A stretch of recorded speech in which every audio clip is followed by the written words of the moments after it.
Can't you let him graze by himself, क्या तुम खुद इसको अपने आप चढ़ने नहीं दे सकते?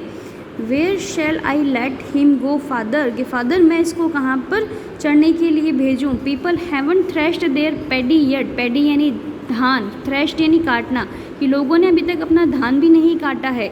It's still lying in the field, यह अभी भी खेतों में पड़ा है। The straw hasn't been gather, अभी चारा इकट्ठा भी नहीं किया गया है। Everything is burned to cinder, everything is burn to cinder, सब कुछ यहाँ पर जला पड़ा है। There isn't a blade of grass anywhere, कहीं पर भी खाने को एक घास की पत्ती तक नहीं है। How can I let him loose father, मैं कैसे इसको कहीं पर खुला छोड़ दूँ? He might start poking his nose into somebody's paddy और ईटिंग समबडीज स्ट्रॉ, शायद वो किसी के खेतों में घुस जाएगा और वो वहाँ पर धान के अंदर अपना मुंह मारना शुरू कर देगा और किसी का चारा भी खा लेगा। Tarak Ratna soften a little, Tarak Ratna थोड़ा सा नरम पड़ता है। But you can at least tie him in the shade somewhere and give him a bundle of straw और टू मंच, लेकिन तुम इसको कहीं पर और बांध सकते हो जहाँ पर छाया हो और इसको खाने के लिए कम से कम चारा तो दे ही सकते हो। Hasn't your daughter cooked rice, क्या तुम्हारी बेटी ने चावल नहीं पकाए हैं?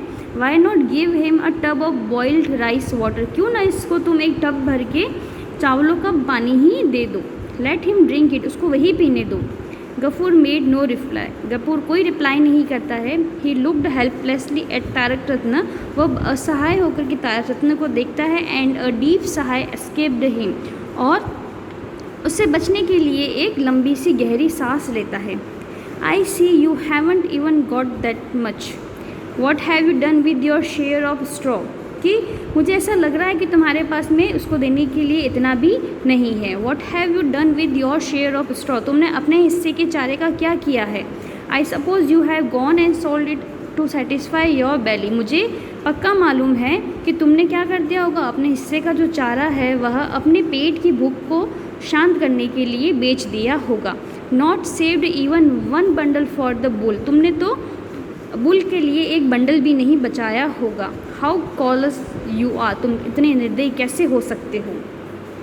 Eight this cruel accusation Gafur seem to lose the power of speech, जब गफूर के ऊपर इतने बड़े बड़े गंभीर आरोप लगाए गए तो गफूर थोड़ा सा अपना पावर जो था, अपना जो कंट्रोल जो था वह खो रहा था। This year I was to have received my share of straw, said Gafur slowly after a moment of hesitation, थोड़ी सी झिझक के बाद में गफूर धीरे से बोलता है कि इस साल मुझे मेरे हिस्से का चारा मिला था।